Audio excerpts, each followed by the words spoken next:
Lunch rush at Mabel's diner. Elijah Reyes, a broke 19-year-old engineering student, counts the last few bills in his wallet. The money meant for groceries and bus fare until his next dishwashing paycheck. Lose it, and his family eats instant noodles all week. Then he hears the quiet tension from booth 6.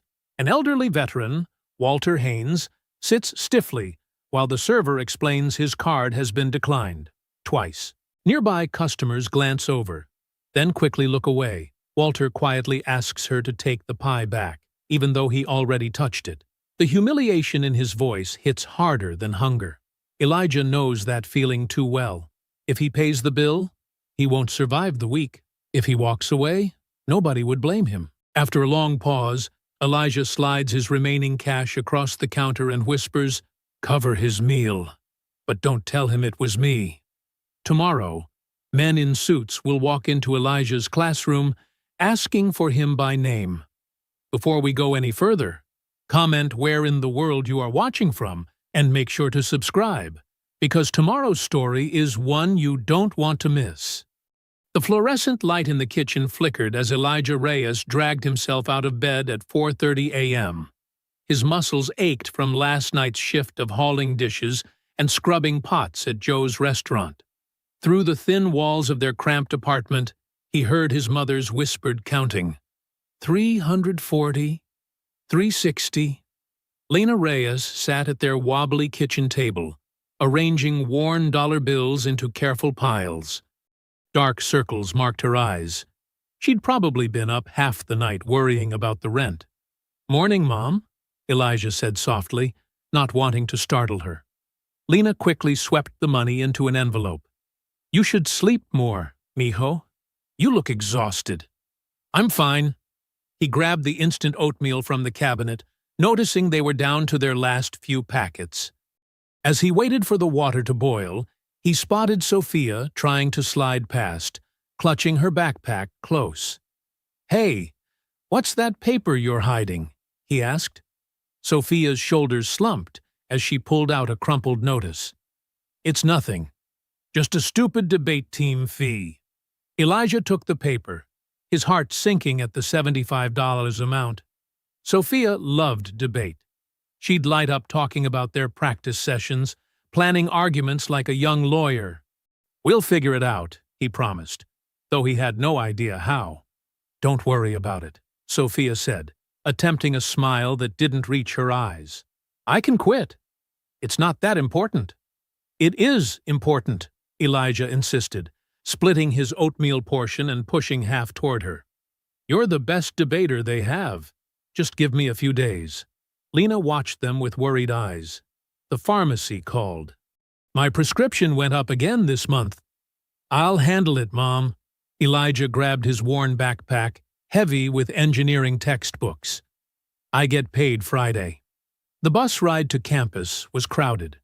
When an elderly woman with grocery bags got on, Elijah immediately stood up, ignoring how his legs trembled with fatigue. The woman's grateful smile made it worth it. Between classes, he spotted Marcus from his engineering lab struggling with a broken laptop charger. "Let me look at it," Elijah offered, though he could have easily sold his spare parts instead of using them for repairs. "I can't pay you," Marcus admitted. "No charge."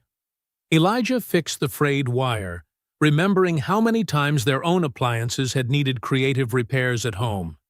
During his lunch break, he noticed Mr. Jenkins, the campus groundskeeper, sharing his sandwich with his grandson, Tommy. The boy's frame was too thin, his clothes clearly hand-me-downs. Without drawing attention, Elijah walked over and offered his apple and granola bar. "Hey, Tommy, I'm not hungry. Want these?" In Professor Bell's engineering class, Elijah struggled to focus as she explained the new software they'd need for next week's lab. The $120 access code might as well have been $1,000. He caught Professor Bell watching him with concern when he didn't write down the purchase instructions. "Mr. Reyes," she called as class ended. "A moment?" "Yes, Professor." "You're one of my strongest students when you're focused. But lately—" She paused. "Is everything all right?" "Just tired," he said quickly. working extra shifts. Her eyes softened with understanding. The software is essential for this course. Don't fall behind. I won't, he promised, though his wallet held exactly $23.47, barely enough for bus fare and one meal to get through his next 12-hour shift. At home that afternoon, Lena was getting ready for her home health aide shift. The electric bill came, she said quietly. I can cover part of it, Elijah assured her, mentally recalculating how to stretch his remaining dollars. Sophia looked up from her homework. I really can quit debate, Elijah. Stop worrying about my fees. No way. He ruffled her hair. Future lawyers need to practice. I'll figure something out. Later that morning, after his classes finished, Elijah stood outside Mabel's diner clutching a torn coupon for half-off breakfast items before 11 a.m. Through the window, he could see the usual crowd of regulars nursing coffee cups. His stomach growled. He hadn't eaten since the previous day's lunch. The bell chimed as he pushed open the door, the smell of coffee and pancakes making his hunger sharper. He held the coupon like a shield, hoping to make his last few dollars stretch until payday. The vinyl booth seats were cracked, the linoleum floor scuffed, but the diner was clean and warm. For a moment, he allowed himself to imagine having enough money to eat here regularly, to treat Sophia to chocolate chip pancakes, to buy his mom a real breakfast instead of quick oatmeal between shifts. The hostess gestured toward an empty booth. Sit anywhere, hun. Elijah slid into a seat, carefully smoothing his coupon on the scratched tabletop as he prepared to order the cheapest item on the menu. The laminated menu crinkled in Elijah's hands as he scanned the prices, mentally calculating what he could afford with his coupon. The lunch rush hadn't started yet, leaving the diner quiet except for the soft clink of coffee cups and murmured conversations. Movement in the corner caught his eye. An elderly man in a worn but carefully pressed jacket slid into a back booth, his posture military straight despite stooped shoulders. His weathered hands, spotted with age, held the menu close to his face as he studied each item with careful attention. Tanya Fuller, the server with kind eyes and sensible shoes, approached his table. Good morning, sir. Can I start you with some coffee? Just water, please. The man's voice was soft but clear, carrying the weight of dignity. And... He hesitated, finger tracing down the menu. The senior breakfast special. With wheat toast. Sure thing. Tanya jotted it down. Anything else? The man, Walter Haynes, Elijah would later learn, looked longingly at the dessert display case. Perhaps a slice of apple pie, if it's fresh? Baked this morning, Tanya assured him with a smile. Elijah watched as Walter ate methodically, cutting each bite of eggs into precise portions, making the food last. It was a familiar dance, the careful rationing of a meal when you weren't sure when the next one might come. The pie sat untouched, saved for last like a precious reward. When Tanya brought the check, Walter reached for his wallet, with steady hands. He pulled out a card and handed it over with quiet confidence. Elijah noticed his own coffee had gone cold, forgotten as he observed the scene unfolding. Moments later, Tanya returned with a troubled expression. I'm sorry, sir. Your card was declined. A flush crept up Walter's neck. That's impossible. Please try again. She did. The card reader beeped its rejection once more. I have another. Walter's voice remained level, but his hands trembled slightly as he extracted a second card. The nearby diners pretended not to notice, but Elijah saw their sideways glances, the slight shake of heads, the whispered comments behind raised menus. The second card failed too. There must be some mistake. Walter's composure cracked just slightly. I checked my balance yesterday. He pulled out his phone with unsteady fingers, squinting at the screen.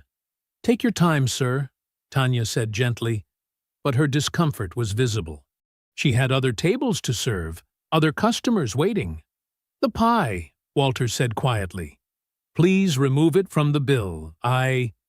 He swallowed hard. I shouldn't have ordered it anyway. Elijah's hand moved to his own wallet, fingers brushing the thin stack of bills inside. $23.47. All he had to last until payday. He needed that money for groceries, for bus fare to work. His family was counting on him. But his mother's voice echoed in his head. Dignity isn't about what you own, mijo. It's about how you treat others when they're hurting. The shame on Walter's face was a different kind of hunger, one that Elijah recognized too well. He'd seen it in his mother's eyes when she couldn't afford Sophia's school pictures, in his sister's forced smile when she pretended not to want new shoes. Quietly, Elijah waved Tanya over. "Add his bill to mine," he whispered. "But please don't tell him who paid it." "You sure, honey?" Tanya studied his worn clothes, the coupon on his table. "That's a lot for someone using a breakfast discount." "I'm sure." Elijah handed over his debit card, praying it wouldn't decline and make everything worse. The transaction went through. Elijah signed quickly, leaving his untouched coffee and slipping out while Walter was still searching his wallet. Through the window, he saw Tanya approach Walter's table, saw the older man's surprise and confusion as she explained his bill had been taken care of. Standing in the cold morning sunlight, Elijah pulled out his wallet and counted what remained. 4 singles and some change. Not enough for groceries. Barely enough for bus fare. He'd have to walk some days, maybe skip a few meals. His stomach growled, reminding him he'd left without eating. But the image of Walter's dignity being restored, the relief that would replace that terrible shame, it filled something deeper than hunger. Elijah tucked the nearly empty wallet back into his pocket, adjusted his backpack, and began walking toward the bus stop. The morning sun cast long shadows across the sidewalk as he mentally calculated how many miles he could walk each day to save on fare, which meals he could skip, how to make it through the week on pocket change and determination. The autumn wind cut through Elijah's thin jacket as he hurried away from Mabel's diner. His legs already ached from last night's shift, and campus was nearly 2 miles away. He checked his phone, 47 minutes until lab started. If he walked fast enough, he might make it. Each step reminded him of his empty wallet. The few coins jingling in his pocket felt like a mockery of money. His stomach churned, remembering the untouched coffee he'd left behind. But every time doubt crept in about helping Walter, he pushed it away by recalling the veteran's trembling hands, the quiet dignity in his voice. Sweat dampened his shirt by the time he climbed the science building steps. The digital clock in the hallway showed 1:17 p.m., 12 minutes late. Professor Bell looked up from her laptop as he slipped into the laboratory, her expression a mixture of concern and disappointment. "Mr. Reyes," she said quietly, as he passed her desk. "The software access code?" He shook his head, shame burning his cheeks.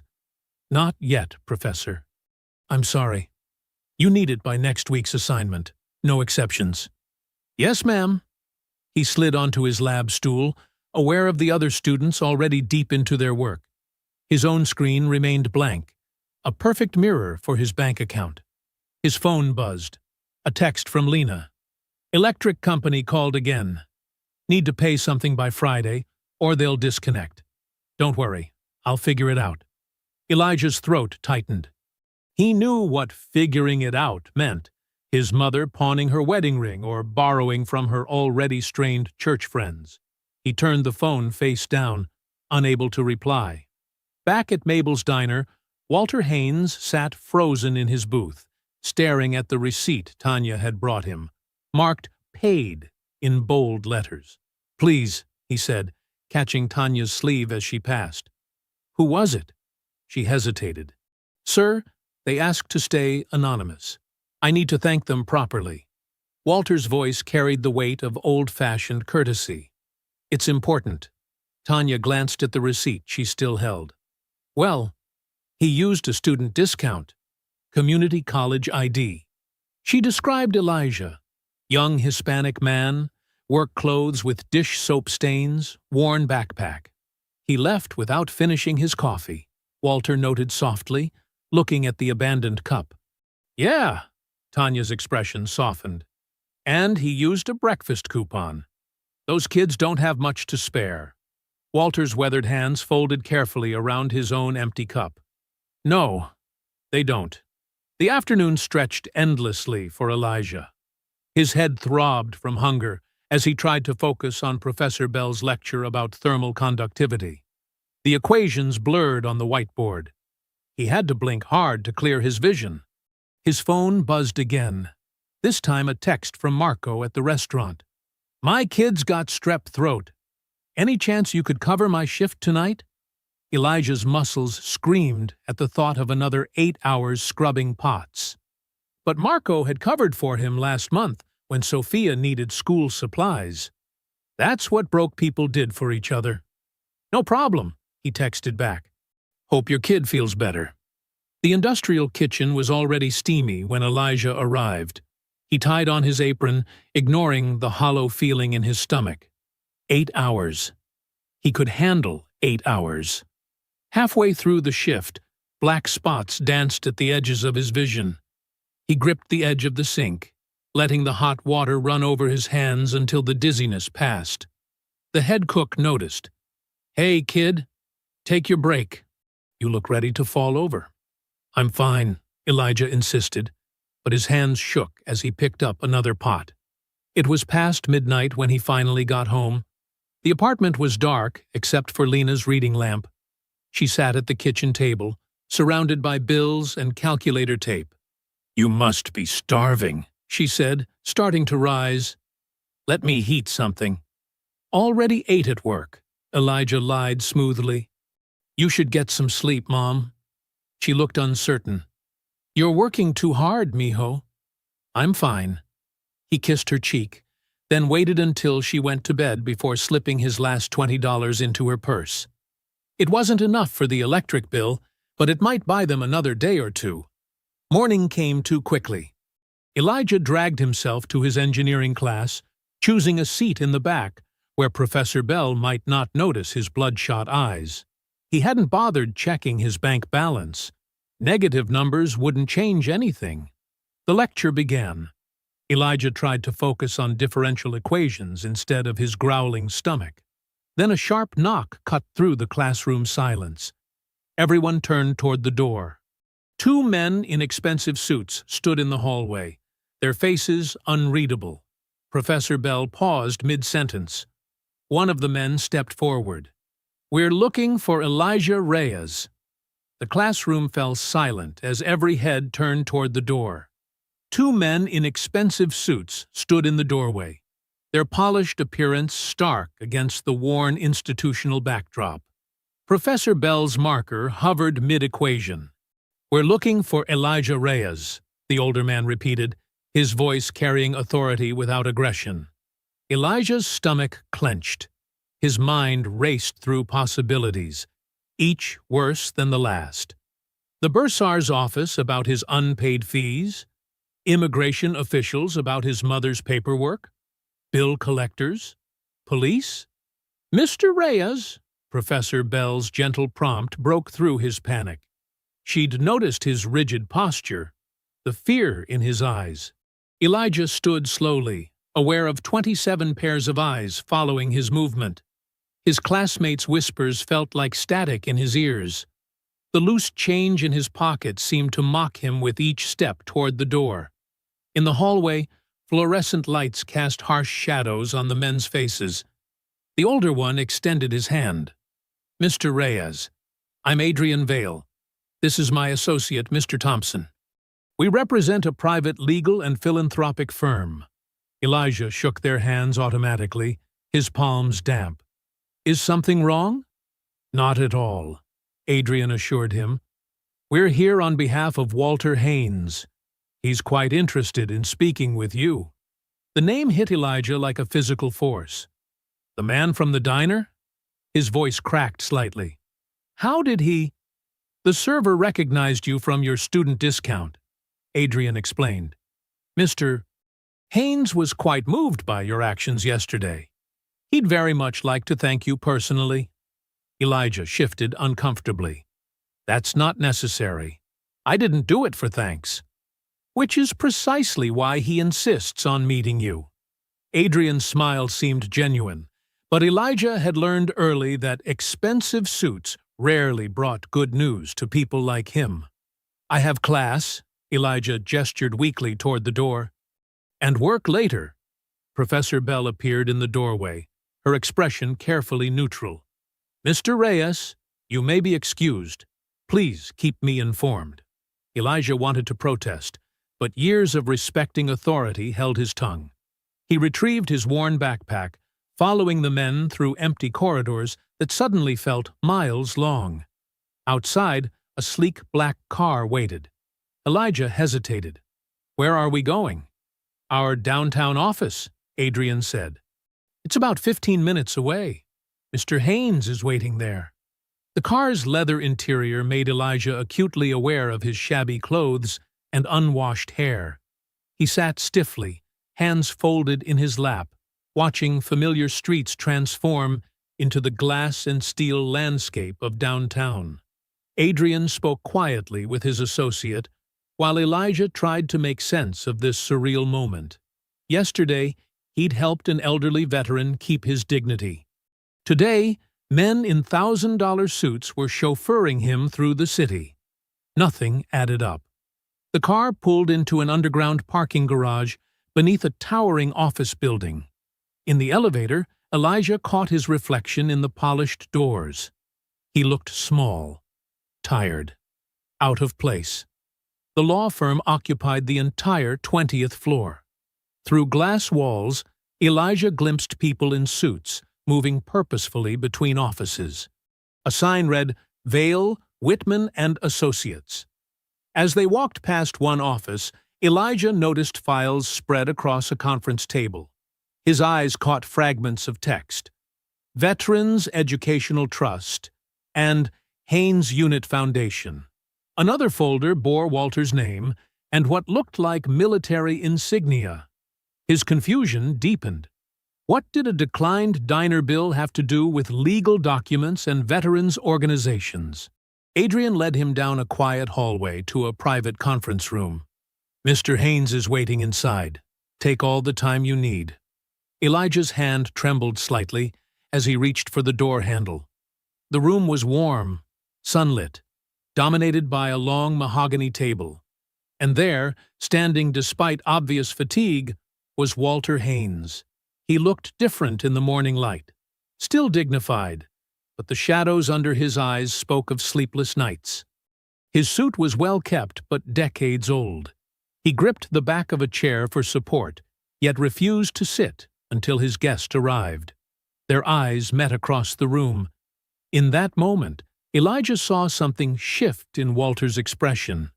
Recognition, perhaps, or confirmation of something he'd been waiting to verify. Mr. Reyes, Walter said softly, thank you for coming. We have much to discuss. The conference room felt too grand for Elijah, with its polished wood and floor-to-ceiling windows overlooking the city.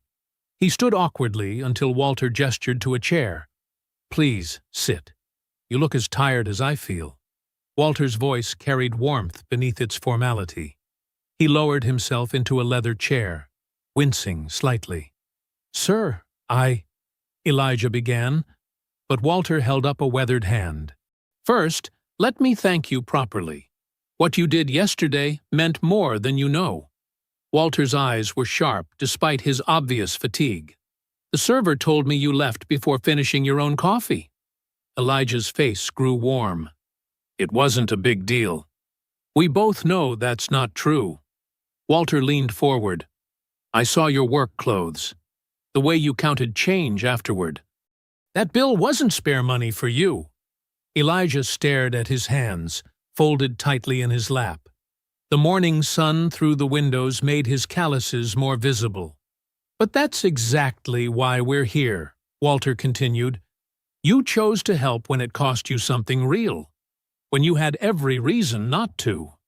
Adrian Vale entered quietly, placing a folder before Walter before withdrawing. Walter opened it, revealing yellowed documents and old photographs. What I'm about to tell you starts 50 years ago, with 12 men coming home from war. Walter's fingers traced a black and white image of young soldiers.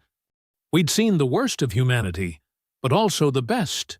Men sharing their last rations, carrying each other through hell, keeping promises that mattered. He slid forward another document, its letterhead faded, but still bearing military insignia. When we got back, we made a pact. Those of us who survived would build something lasting.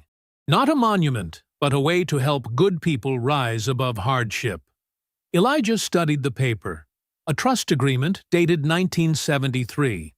The language was formal, but its purpose was clear: an educational fund for hard-working young people from struggling families. We pooled everything, Walter explained. Combat pay, GI Bill benefits, even land some of us inherited. Created a proper endowment with rules and trustees. For almost 20 years, it worked beautifully, helping dozens of students through college, trade school, whatever path they chose. His expression darkened. Then things fell apart. Deaths, legal disputes, mismanagement. The money got tied up in court. The original mission got buried under paperwork and politics. He pushed another document forward, a recent court order. 2 days ago, I finally won back control as the last living trustee. That's why my cards failed at the diner. The accounts were being transferred. Elijah's mind spun, trying to connect these pieces. Sir, I don't understand what this has to do with me. Walter's tired face softened. For years, I've been looking for the right person to help restore this trust's purpose. Not just someone smart or ambitious. There are plenty of those. I needed someone who understood its heart. He gestured at the old photos. These men didn't build this to create headlines or win praise. They built it because they knew what it meant to carry each other. When you paid that bill, Walter continued, you weren't trying to network or impress anyone. You saw someone hurting and chose to help, even though it cost you. That's exactly what this trust was meant to recognize. Adrian returned with more paperwork. Walter sorted through it, pulling out several forms. We'd like to help you, starting with your immediate school expenses. There's also a possibility of a scholarship for further engineering studies and a paid internship through one of our partner companies. Elijah's throat felt tight. I can't accept that. It would feel wrong, like I helped you just to get something back. That's precisely why you're the right choice. Walter's voice carried absolute conviction. This isn't payment for a favor. It's recognition of who you are. The trust exists to find people like you, people who do right things when no one's watching. The morning sun warmed Elijah's shoulders as the reality of this moment settled over him. His mind raced to his mother counting pills to make prescriptions last longer, to Sophia hiding school fee notices, to his own dreams of university engineering programs that had seemed impossible yesterday. I need to talk to my family, he said finally. Walter nodded approvingly. Of course, take these documents home. Review them carefully. But know this isn't charity. It's an investment in character. That evening, Elijah sat at his family's small kitchen table, the trust papers spread before him. Lena listened with tears in her eyes as he explained everything. Sophia bounced in her chair, her face glowing with possibility. "Mijo," Lena whispered, touching the old photographs of Walter's unit. "Sometimes God works in ways we don't expect." Sophia hugged Elijah fiercely. "I told you good things would come. I told you." Under the flickering kitchen light, surrounded by the people he loved most, Elijah allowed himself to feel something he'd guarded against for years: hope. Elijah barely slept, his mind racing with possibilities that had seemed impossible just days ago. When morning came, he and Lena took the bus downtown together, her hand gripping his arm with motherly concern. The legal office looked even more imposing in the clear daylight. Adrian Vale met them in the lobby, his professional demeanor softening slightly at Lena's protective presence. "Mrs. Reyes, welcome. Mr. Haynes is expecting you both." The conference room felt different with his mother beside him. Lena sat straight-backed in her chair, her work uniform crisp despite its age, her eyes watchful as Walter spread the documents across the table. "Before we begin," Adrian said, pulling out a leather portfolio, "I want to be clear about what Mr. Haynes is proposing." He looked directly at Lena. "The Veterans Trust is being revived with a focused approach. Rather than spreading thin resources across many recipients, we're starting with one student who embodies the original mission." Walter nodded. "Someone who shows the character these funds were meant to recognize." Adrian produced several forms. "First, we're addressing immediate needs. This document authorizes emergency educational assistance to clear Elijah's current semester obligations." Lena leaned forward, reading carefully. "And what do you expect in return?" "A fair question," Walter said. "We expect Elijah to continue showing the same integrity that brought him here, to study hard, to help others when he can. Nothing more complicated than that." Adrian outlined the specifics: overdue tuition paid, required software provided, a bus pass for the semester, and textbook coverage. Then he mentioned the internship possibility. "We partner with several engineering firms," he explained. "One has agreed to interview Elijah for a paid position that works around his class schedule." Lena's hands twisted in her lap. "It seems too good to be true.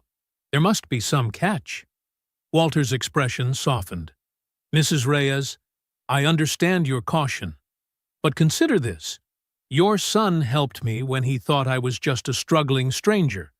He did it privately, at personal cost, expecting nothing back.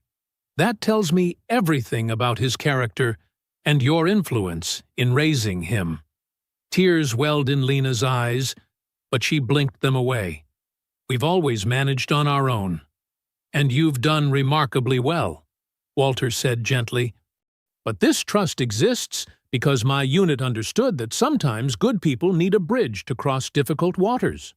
They spent the next hour reviewing every detail. Adrian explained the scholarship terms, the internship structure, and the trust's expectations.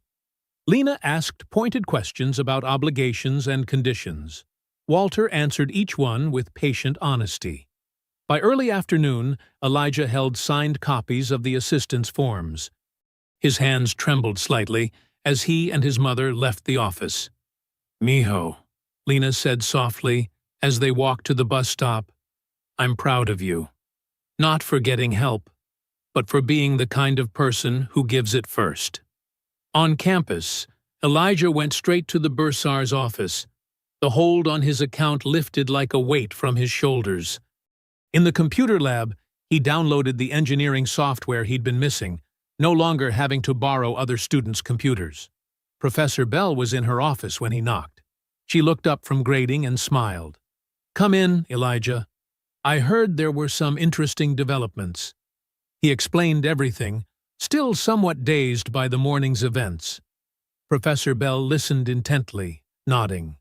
"You know," she said when he finished, "some students would see this as a lucky break and nothing more. But I suspect you're wondering if you deserve it."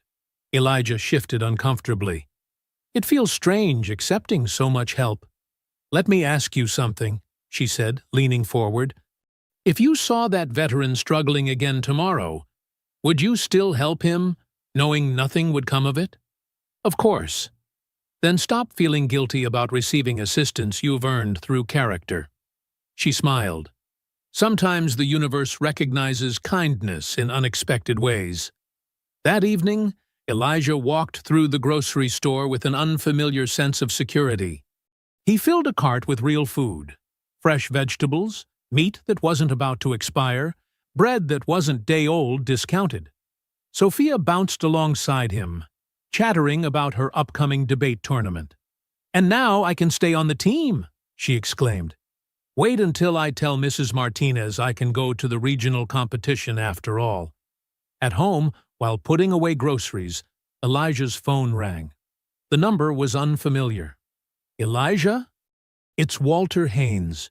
The older man's voice sounded tired but warm. "I know it's been a full day, but I wondered if you might visit again tomorrow. There are some things about the trust, and about my own past, that I'd like to share with you." Walter's house sat on a quiet street, lined with aging maples. The small front yard showed signs of careful maintenance despite his age. Neat hedges and tidy flower beds flanking a well-worn path. Elijah checked the address twice before climbing the concrete steps to knock. "Right on time," Walter said, opening the door. He moved with deliberate care, his military bearing still evident despite the slight stoop of his shoulders. The living room smelled of coffee and old books, but it was the dining room that caught Elijah's attention. Every surface held carefully arranged items, faded photographs in simple frames, bundles of letters tied with faded ribbon, and bankers' boxes labeled with dates and locations. "Please, sit," Walter gestured to a chair, pouring coffee into 2 mugs that had seen better days. "I wanted you to see this, all of this, to understand where the trust really came from." He lifted a photograph from the nearest stack. 6 young men in uniform stood arm in arm, their faces bright with youth despite the dusty backdrop. "That's my unit, 1965. The tall one on the end is Jimmy Martinez. He used to mail half his pay home to his sister's kids in New Mexico." Walter's fingers traced the image gently. "The short fellow next to him, that's Frank Cooper. Had the worst boots in the unit until Pete Williams, he's the one with the crooked smile, gave Frank his spare pair. Said his feet were tough anyway from working his daddy's farm." Elijah leaned forward, drawn in by the personal details that made these long-ago soldiers real. Walter picked up another photo, then another, naming each man and sharing not tales of combat, but moments of simple human kindness. "We made a pact," Walter said, his voice growing softer. "Not the dramatic kind you see in movies. Just a quiet promise that if any of us made it home and built something good, we'd find ways to help young folks who needed a hand up. Not charity, opportunity." He opened a worn leather folder filled with legal documents. The trust started small. Jimmy sold some land he inherited. Pete contributed his GI Bill funds since his father was paying for his college. Others sent what they could spare. We wanted it to grow slowly, carefully, helping 1 or 2 students at a time. Walter's hands trembled slightly as he closed the folder. But things got complicated. Deaths, disputes, poor investments by later trustees, my own. He paused, pain flickering across his features. "My son Thomas and I had a falling out.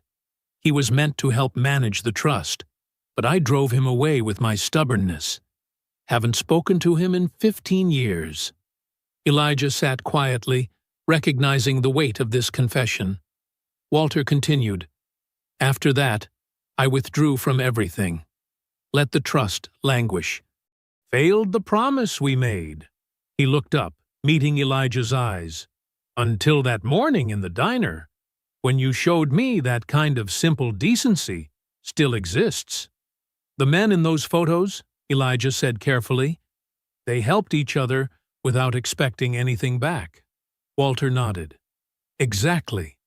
That's why I want you involved in rebuilding this. Not just as a recipient, but as a voice helping shape its future. These young men in the photos, they'd recognize something of themselves in you." They spent the next hour going through more records, scholarship applications from the Trust's early years, thank you letters from past recipients, carefully preserved news clippings about the veterans' successes and setbacks. Later that afternoon, Elijah walked into Marshall Engineering Associates for his internship interview.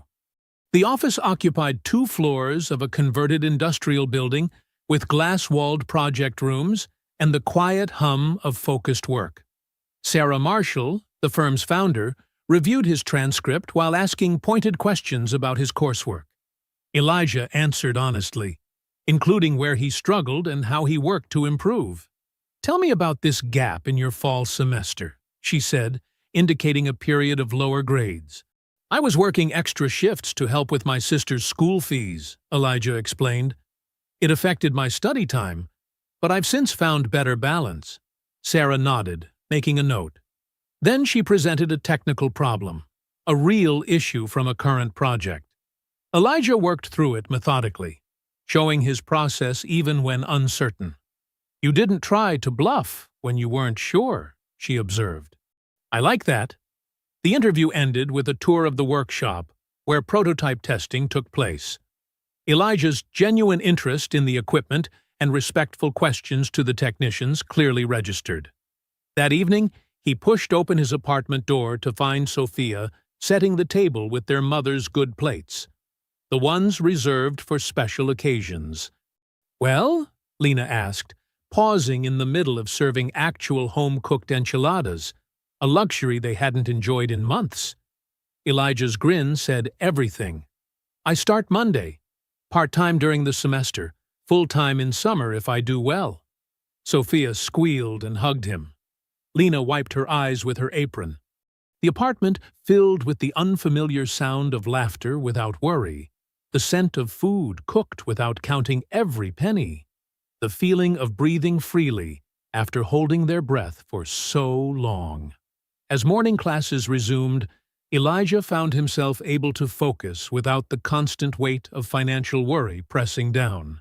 His new laptop, a basic but reliable model provided through the trust, displayed the engineering software that had been out of reach just weeks ago. During lab sessions, Professor Bell noticed the difference immediately. "Your calculations are much cleaner now," she said, reviewing his latest project. "When you're not exhausted from overnight shifts, your natural talent shows through." She mentioned an upcoming regional showcase where engineering students could present innovative solutions to community problems. "I'd like to nominate you. Your perspective on practical applications could stand out." At his internship, Elijah absorbed everything. He organized technical documents, assisted with equipment maintenance, and carefully observed the senior engineers. Sarah Marshall often found him studying manuals during lunch breaks instead of socializing. "You don't have to skip meals to prove yourself," she told him, dropping a sandwich on his desk one afternoon. "We hired you because you think things through, not because you never stop working." The biggest change came at home. Lena no longer had to choose between medicine and utilities. Sophia's debate tournament fees were paid on time. One evening, Elijah overheard his sister on the phone with a friend. "My brother's doing amazing things," she said proudly.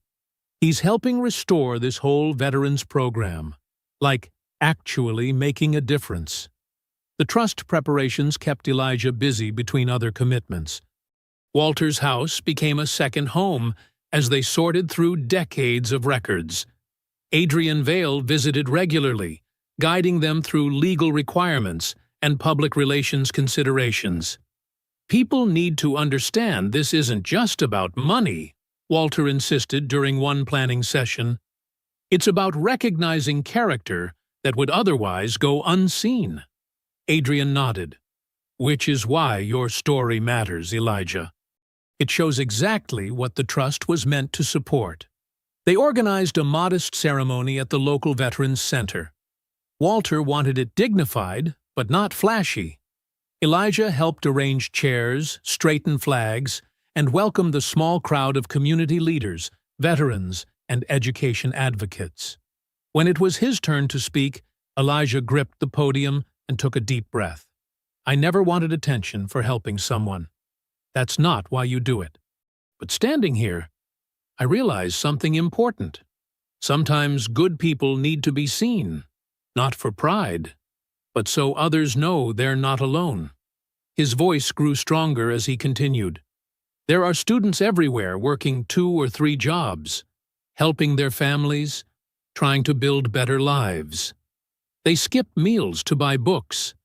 They fix things instead of replacing them. They give away their last dollar sometimes because they know exactly how it feels to need help. In the audience, Lena wiped tears from her eyes. Sophia beamed. Professor Bell nodded encouragingly. The men who created this trust understood that kind of quiet dignity, Elijah said. They knew poverty can make decent people feel invisible, but they believed character matters more than circumstances. They built something to prove it. Walter stood carefully and joined him at the podium. Today we officially announce the restoration of the Veterans Educational Legacy Trust, he declared, and I'm proud to name Elijah Reyes as our first recipient and future youth liaison. He embodies everything our founding members hoped to support. Local reporters took photos. Community leaders offered congratulations. A small news crew captured Walter and Elijah shaking hands. By evening, clips were spreading on social media and local news sites. Walking across campus the next morning, Elijah felt strange receiving smiles and greetings from strangers. A journalism student asked for an interview. 2 veterans stopped him to share their own stories of help given and received. "Hey, scholarship guy," called a student he barely knew. "Way to go!" Near the science building, Professor Bell caught his eye and gave him a proud thumbs up. For once, Elijah allowed himself to smile back, without reflexively deflecting praise. But across the quad, partially hidden by a group of expensive-looking motorcycles, Darren Pike watched the scene unfold. His designer jacket and carefully styled hair marked him as someone who had never worried about paying bills. His expression darkened as he observed yet another person congratulating Elijah. Pike's fingers tapped restlessly against his phone as his eyes narrowed, tracking Elijah's progress across campus with unmistakable suspicion. Elijah noticed something was wrong the moment he stepped into the engineering building. Conversations stuttered to a halt. Students glanced away quickly. Others huddled over phones, shooting furtive looks in his direction. At his usual desk, he opened his laptop and found his inbox flooded with forwarded links. The first led to a student blog post titled "Too Good to Be True," the suspicious rise of our latest campus celebrity. His hands trembled as he read allegations that he had somehow orchestrated the entire diner incident. The post suggested he had researched Walter beforehand, knowing about the trust's value. It painted him as a calculating opportunist who preyed on a lonely old man's generosity. "Don't let it get to you," Professor Bell said quietly, appearing beside his desk. People love tearing down good news. But it was already getting worse. Between classes, Elijah overheard snippets of conversation. "I heard he followed the old guy around for weeks. My cousin said the trust was worth millions." Pretty convenient timing, right? During lunch, Darren Pike held court near the campus coffee shop, his expensive watch glinting as he gestured to an attentive crowd. "Look, I'm just saying what everyone's thinking. Some random dishwasher suddenly gets control of veterans' money? Please, my father's on 3 charitable boards. These scams happen all the time." Elijah wanted to confront him, to explain that he had never wanted attention or money, but engaging would only feed the gossip. He turned away, his untouched sandwich growing stale in his backpack. His phone buzzed. Adrian Vale's name flashed on screen. "Turn on Channel 6, the lawyer said without greeting. Gregory Voss, silver-haired and wearing an impeccable suit, spoke smoothly to the camera. "I worked with the trust for years. Walter Haynes has been declining mentally for some time. He's easily confused about financial matters. This sudden fixation on a random student is concerning. We're filing for an emergency review of his capacity to manage these funds." Elijah felt sick. In the background, students whispered and pointed. Someone laughed. Professor Bell found him in the engineering lab, staring blankly at his textbook. "Document everything," she insisted. "Every interaction with Walter, every witness from the diner, every piece of paperwork. Don't engage with rumors, but keep careful records." "It doesn't matter," Elijah said. "They're making me look like a con artist. The truth sounds fake compared to their story." His phone buzzed again. Lena's message made his heart sink. People at work asking questions. Someone shared article about investigation. "Please call." Sophia texted next. "Kids posting mean stuff online. Say you tricked that nice old man. I told them they're wrong, but they won't listen." Walter's call came during Elijah's last class. "Don't worry, son," he said, but his voice sounded thin and tired. "We'll fight this. I know exactly what I'm doing." "Voss is the one who—" A coughing fit interrupted him. "Walter, please don't strain yourself," Elijah begged. "Maybe I should step back. Make this easier." "Don't you dare," Walter snapped. "That's exactly what they want." The final blow came at sunset. Adrian's voice was grave over the phone. "The review board is freezing all trust activities pending investigation. Your funding and internship are suspended." "I'm sorry, Elijah." "We'll challenge it, but these things take time." Elijah sat heavily on a campus bench, watching students stream past. Just yesterday, they had smiled and congratulated him. Now they avoided his eyes or stared with open suspicion. His phone kept buzzing. More links, more accusations, more concerned messages from Lena. The screen blurred as his eyes welled up. A shadow fell across him. Darren Pike stood there, expensive shoes planted firmly on the concrete. "Hey, scholarship guy," he said with mock sympathy. "Rough day? Maybe you should have picked an easier target." Elijah stood, shoving his phone in his pocket. The urge to defend himself, to scream the truth, burned in his throat. Instead, he walked away, silently, Pike's satisfied chuckle following him across the darkening quad. The next morning hit Elijah like a physical blow. His phone screen filled with notifications before he even sat up in bed. The first message was from the engineering firm. "Internship status. Suspended, pending review." The second came from the college administration. "Notice of ethics inquiry. Mandatory response required." His hands shook as he scrolled through the flood of messages. Social media tags mocked his fake charity act. Comment threads dissected every detail of the diner story, twisting his anonymous kindness into calculated manipulation. "Elijah?" Lena stood in his doorway, still in her night shift uniform. "The hospital called. They're putting my hours on hold until the situation is resolved. They said patients' families complained." He closed his eyes, guilt crushing his chest. "Mom, I'm so sorry. I never meant—" "Don't!" Her voice was firm but gentle. "Don't apologize for being kind." Sophia emerged from her room, phone clutched tight.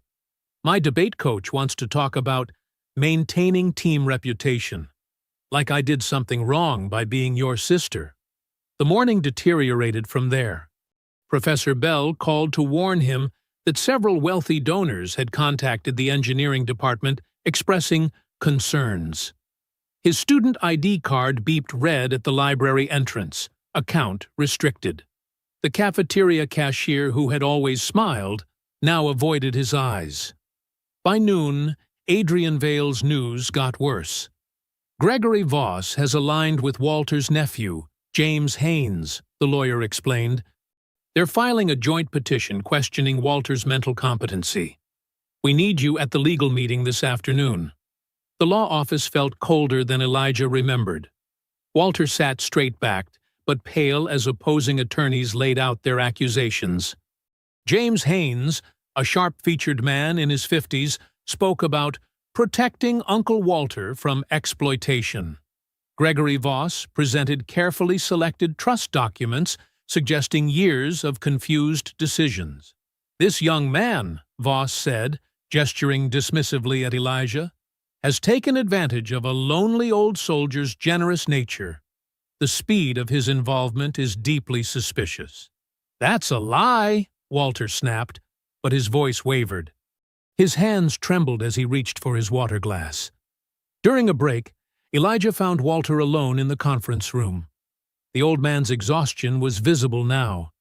Deep lines around his eyes, shoulders slightly hunched. "Walter, please," Elijah said quietly. "Let me withdraw. I'll sign whatever they want. This is killing you." "No." Walter's grip on his cane tightened. "They're counting on you giving up. Truth matters more than comfort, son." My unit understood that, but the truth felt increasingly fragile. Walking home across campus, Elijah heard someone call his name. Darren Pike stood with a group of students near the engineering building. "Hey, everyone! It's our local saint!" Darren's voice dripped sarcasm. "Tell us again how you just happened to be in that diner. How you just happened to help the one veteran in town controlling a trust fund." Students snickered. Elijah kept walking, face burning. "What's wrong?" Darren called after him. "No humble speech about kindness today? Or does virtue only pay when there's money involved?" That evening, the apartment felt heavy with returned desperation. Lena sorted through bills they thought were handled. Sophia erased cruel comments from her social media. The brief taste of hope made their poverty feel sharper now, like a wound reopened. "We'll manage," Lena insisted, but her voice cracked. "We always have." Elijah's phone rang, Adrian again. But this time, the lawyer's controlled voice held real fear. "Walter collapsed during our call," Adrian said. "They're taking him to Memorial Hospital. His blood pressure." "Elijah, are you there?" Elijah stood frozen, phone pressed to his ear, as their fragile world cracked further. Through the thin walls, he could hear Sophia crying in her room. On the kitchen table, the unpaid electric bill seemed to mock their brief dreams of stability. "Should I?" Elijah's throat felt tight. "Should I come to the hospital?" "Not yet," Adrian advised. "Given the allegations, it might be better to wait. I'll keep you updated." After hanging up, Elijah sat in the dark kitchen. The same kitchen where, just days ago, they had laughed over a real dinner and dared to believe things were changing. Now the shadows felt familiar again, like old friends returned to mock their presumption that life could be different. Lena touched his shoulder gently. "This isn't your fault, isn't it?" Elijah stared at his hands.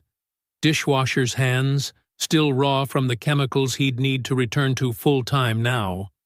"I should have just walked past that diner booth. Left well enough alone."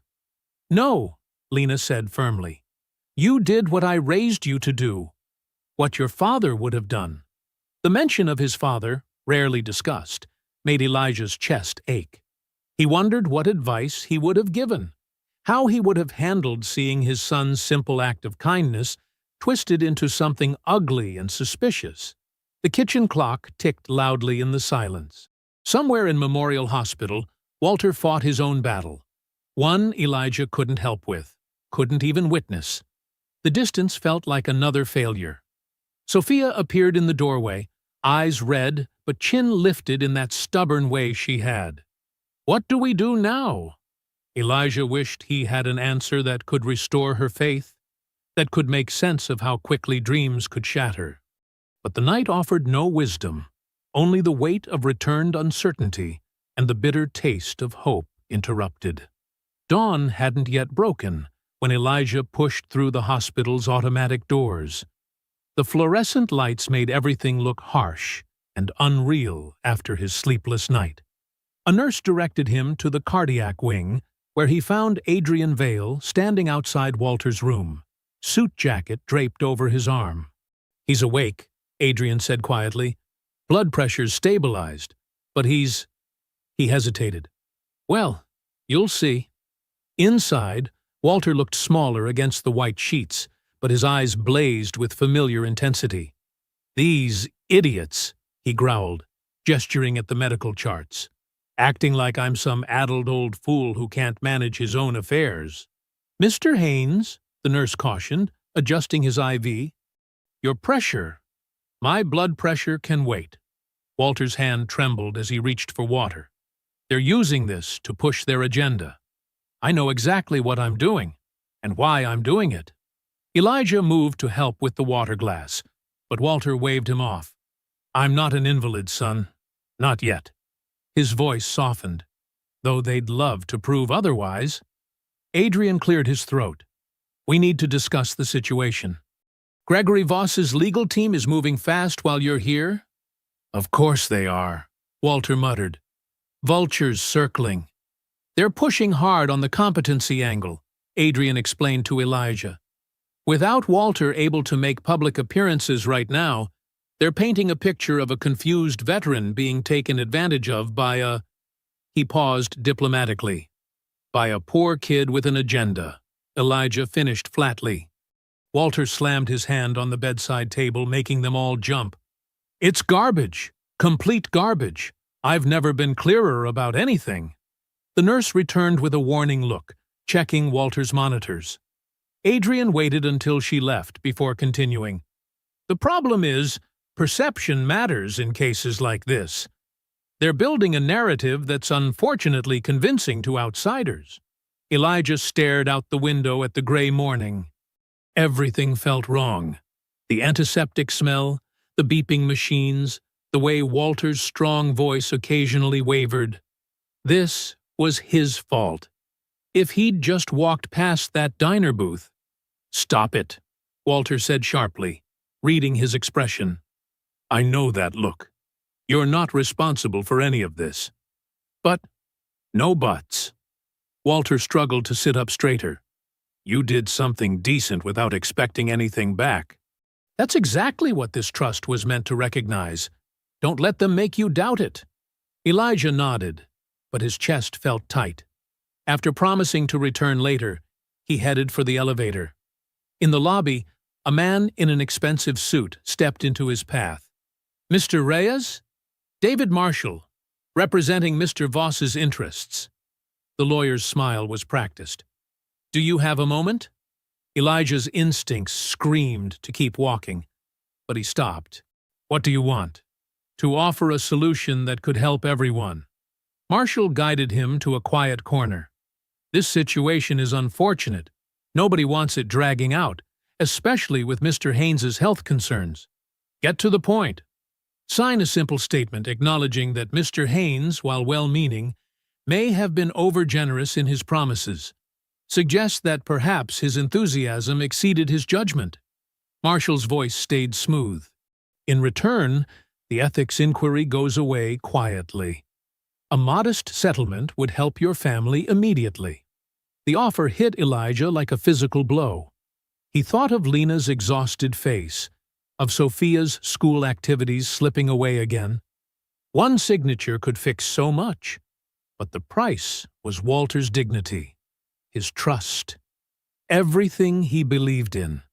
"No," Elijah said quietly. "Think carefully," Marshall pressed. "This could all disappear. Your family could have security. By saying Walter's confused, that he doesn't know his own mind?" Elijah stepped back. "No, I won't do that to him." "Admirable loyalty," Marshall's smile thinned. "But loyalty doesn't pay bills, does it? Neither does selling out someone who believed in me." Elijah walked away, hands shaking.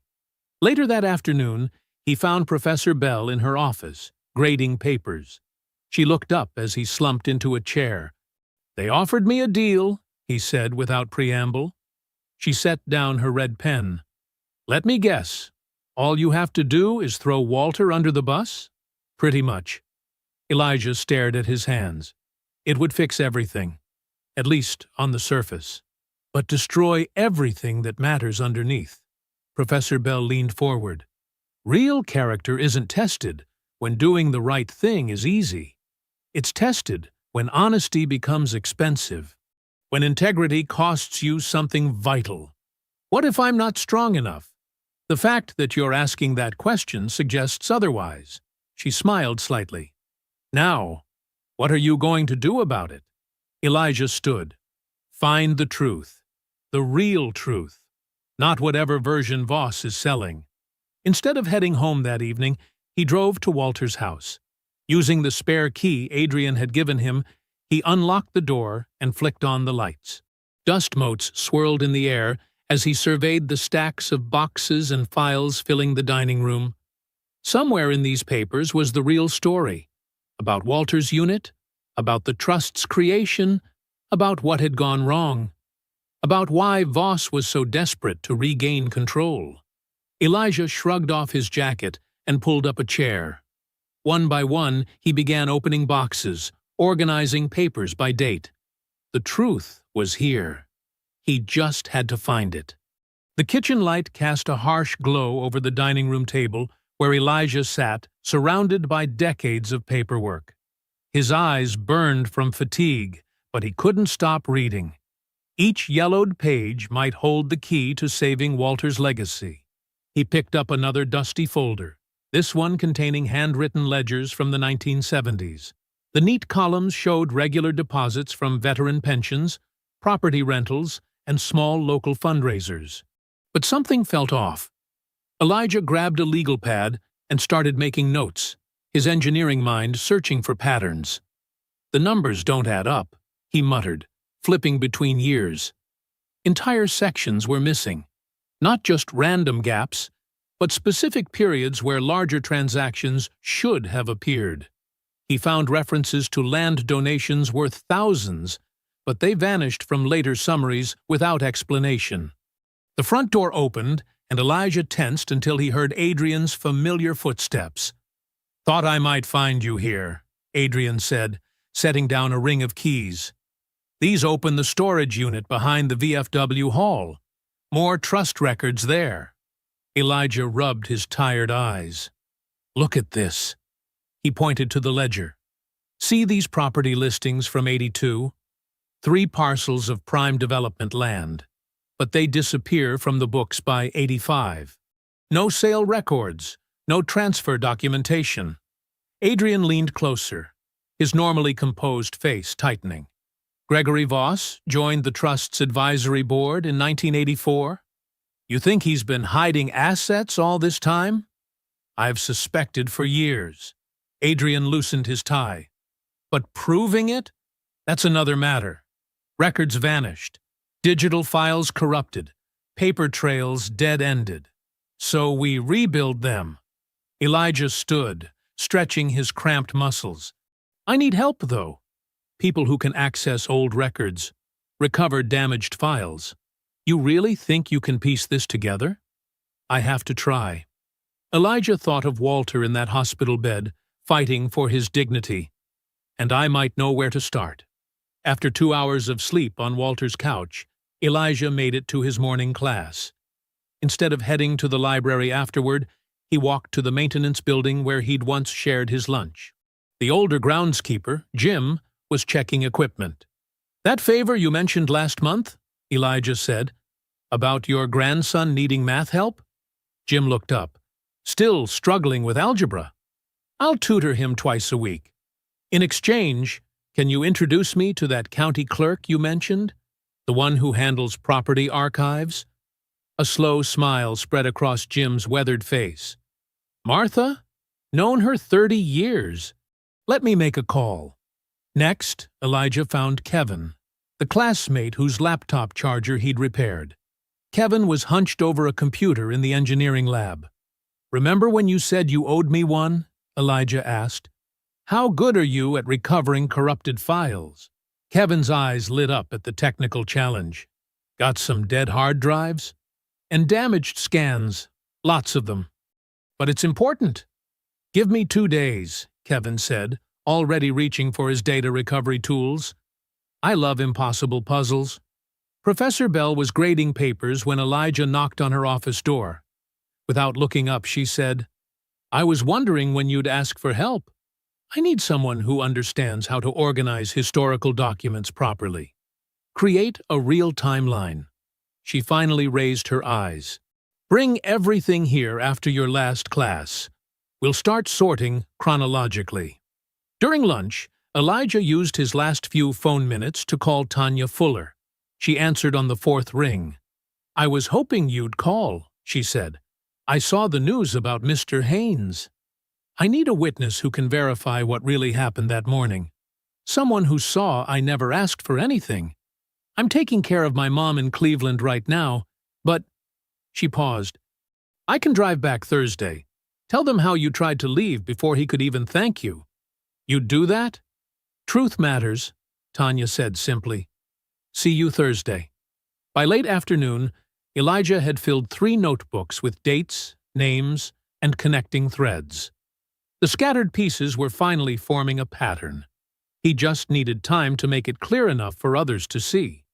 He was reviewing property deeds when Sophia burst into Walter's house, still wearing her debate team jacket. "I found something." She waved her phone. "I was researching veterans organizations for my history project. And look!" She pulled up a local newspaper's digital archives. The article was from 1969, yellowed even in digital form.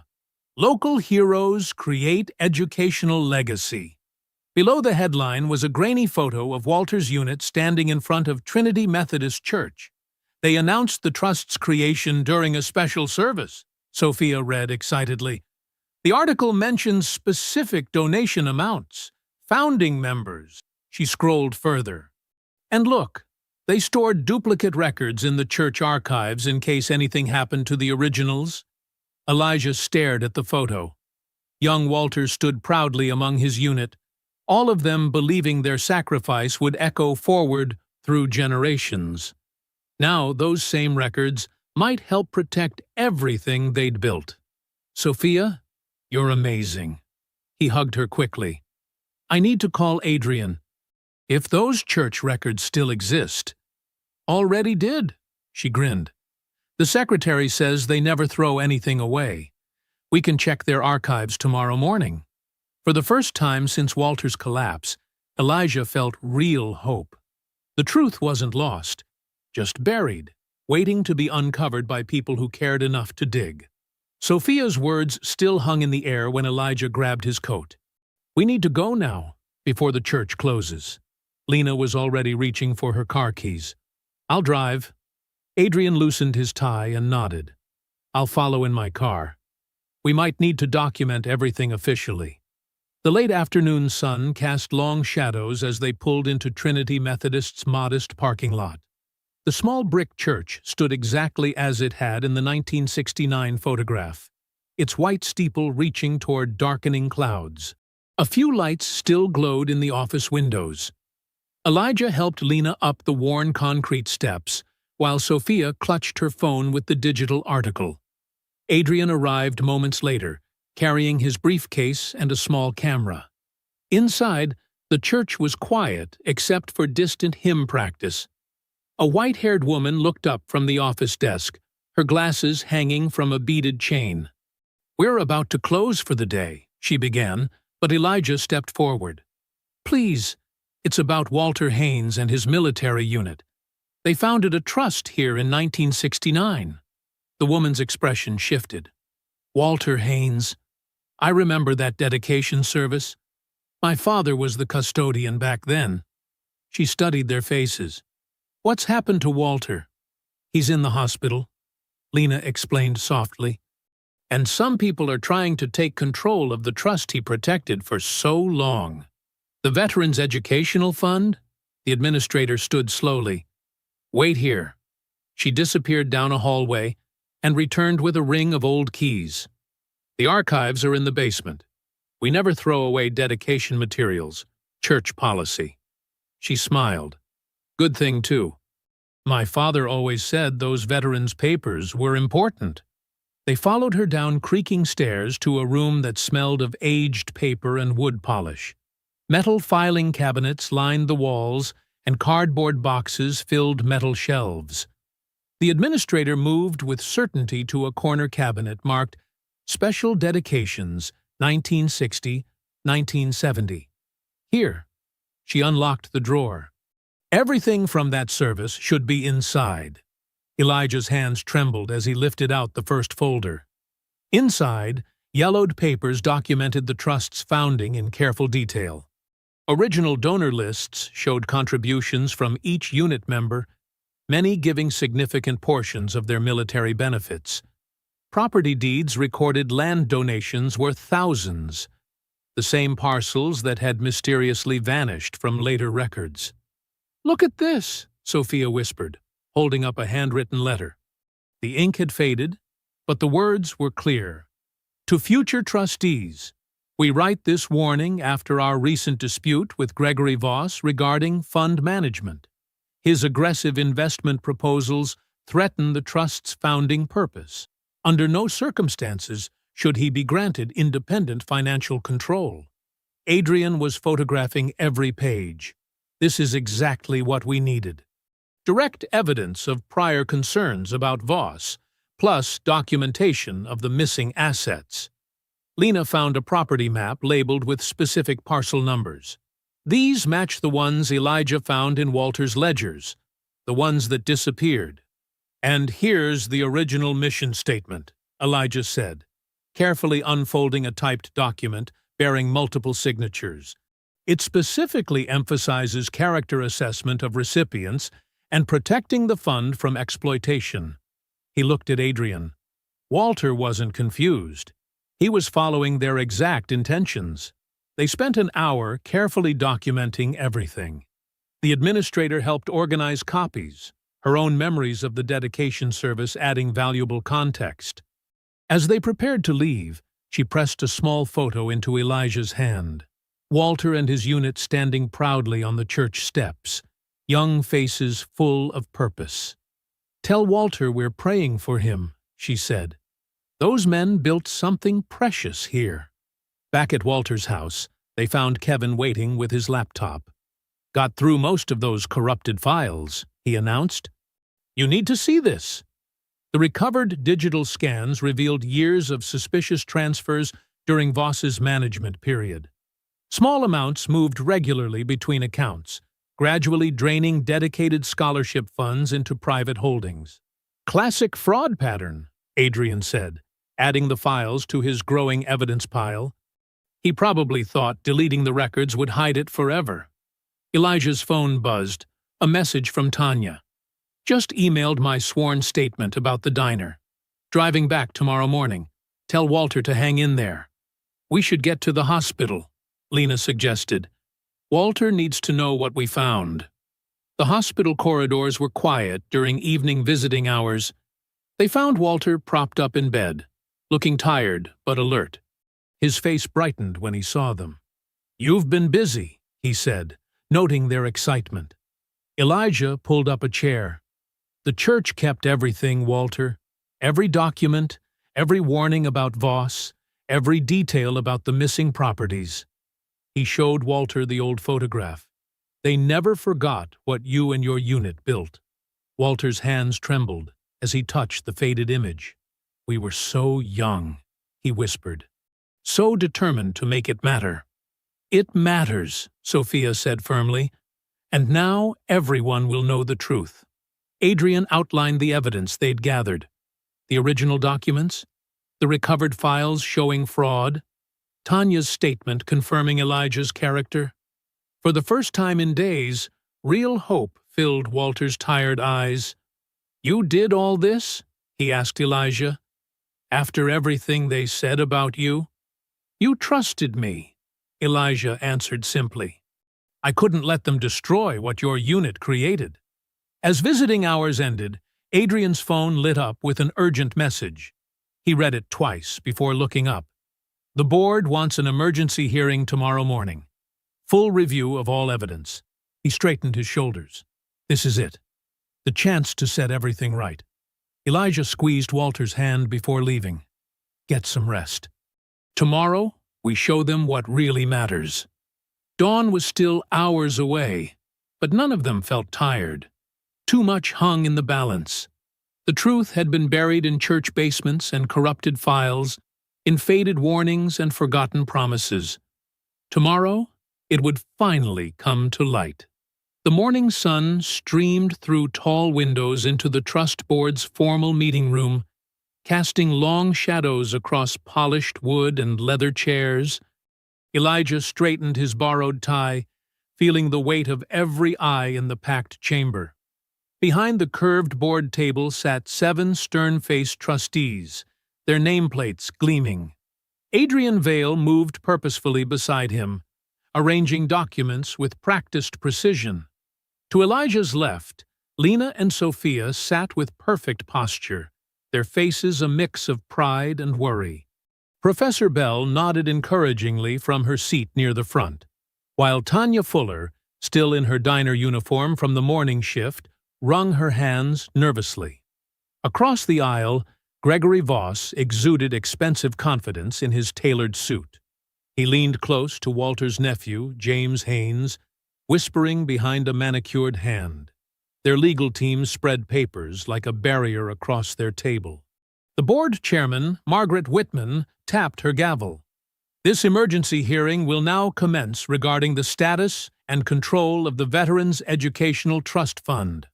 Voss's lead attorney rose first, his voice filling the hushed room. Our evidence will show that Walter Haynes, while deserving our respect, is no longer capable of sound financial judgment. His impulsive decision to grant trust access to a random young man he barely knows demonstrates dangerous vulnerability to manipulation.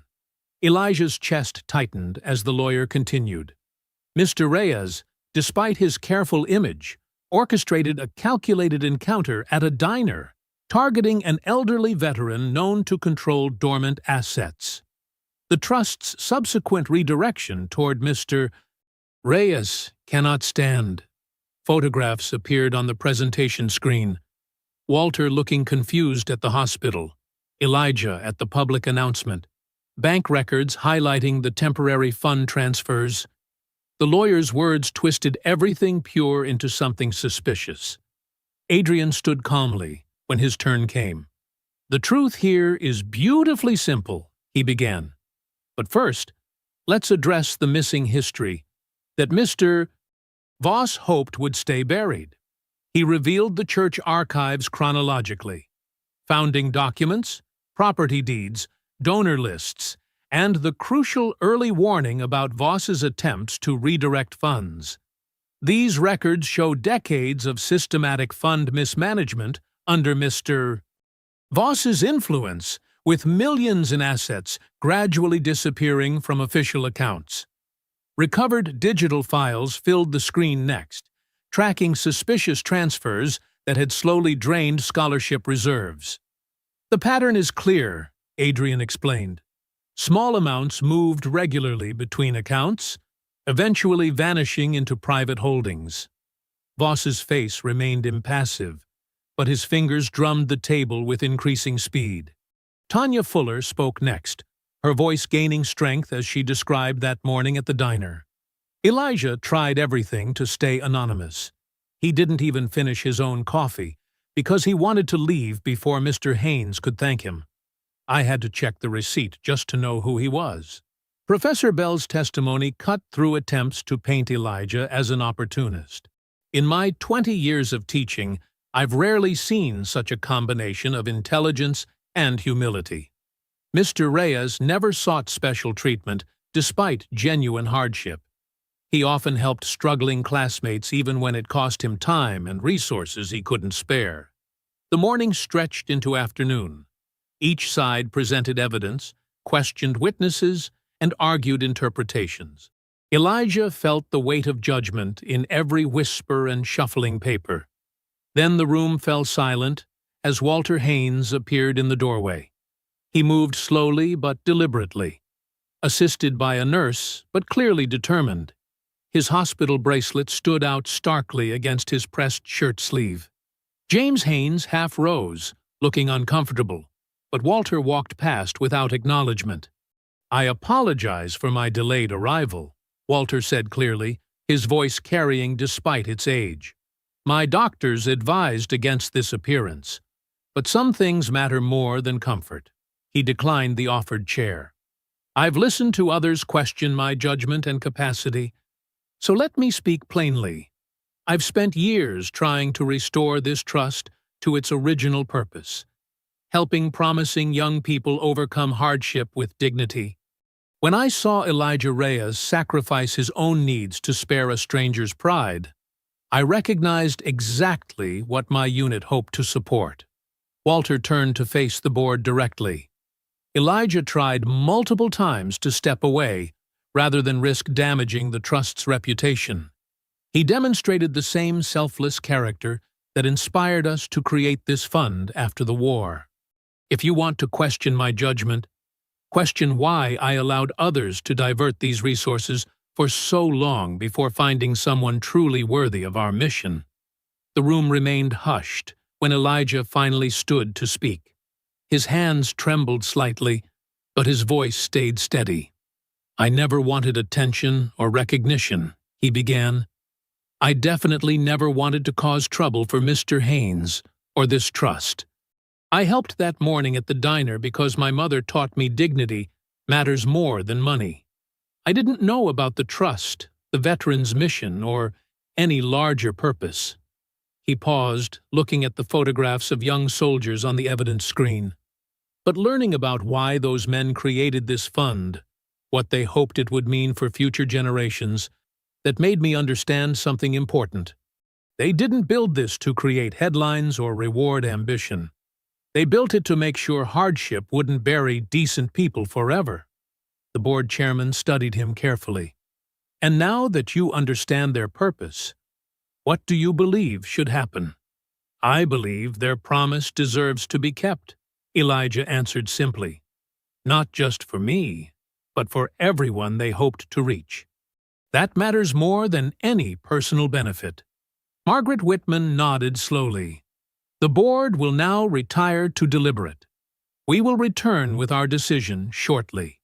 The heavy doors closed behind the trustees, leaving the packed room in tense silence. Elijah felt Lena's hand slip into his as they waited for judgment. The board members filed back into the room as the sun dipped low outside the windows. Their faces remained carefully neutral, but Margaret Whitman's posture suggested resolution rather than doubt. The crowded room held its breath. After reviewing all evidence and testimony, she began, her voice carrying clear authority. "This board makes the following determinations." She lifted the first document. "Walter Haynes's authority as primary trustee is upheld without reservation. His judgment shows neither impairment nor manipulation, but rather a clear understanding of the trust's founding principles." Relief washed over Walter's tired face as Lena squeezed Elijah's hand. "Furthermore," Whitman continued, "the financial evidence presented reveals years of systematic fund mismanagement under Gregory Voss's influence. We are forwarding all documentation to the appropriate authorities for investigation." Voss's confident facade cracked. His lawyer frantically whispered in his ear, but he sat frozen, color draining from his face. "The Veterans Educational Trust Fund is hereby fully restored to active status under Walter Haynes's direction, with all recent decisions regarding scholarships and programs maintained." Whitman's gaze found Elijah. "Mr. Reyes is completely cleared of any wrongdoing. His selection as inaugural recipient stands, along with all associated educational support." The tension in the room broke.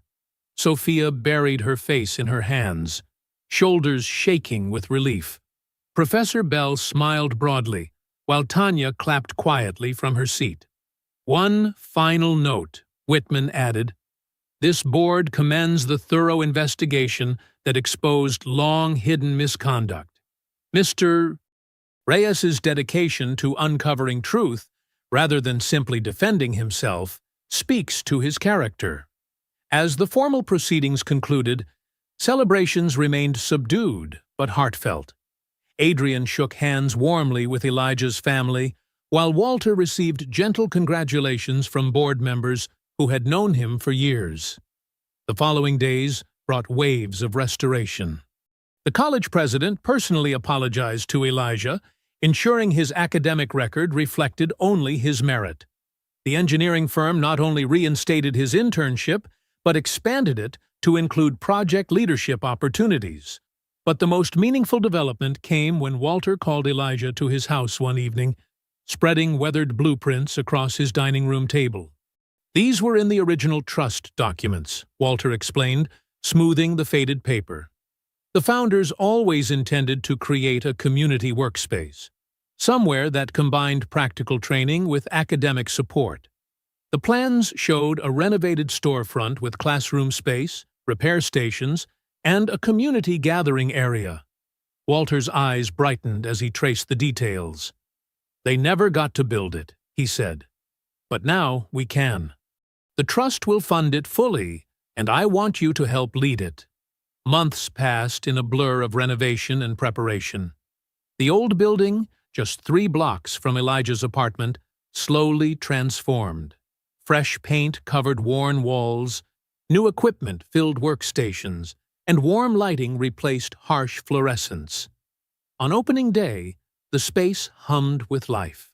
Students crowded study tables while a single mother learned appliance repair basics from a patient instructor.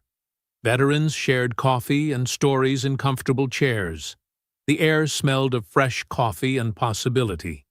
Lena had found her calling coordinating community outreach, connecting families with resources they never knew existed. Sophia's debate skills flourished as she mentored younger students, her confidence growing with each session. Walter's presence filled the space even when he couldn't physically attend. His unit's photographs lined one wall, carefully restored and framed. Beside them hung the Trust's founding letter, its promises now renewed in living color. Elijah moved through the busy room, checking in with students and adjusting schedules. He paused near the coffee station, noticing an older man in a worn jacket studying the posted meal prices with growing discomfort.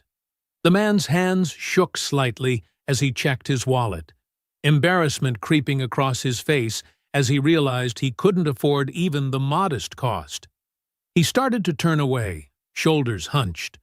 Without drawing attention, Elijah stepped to the counter.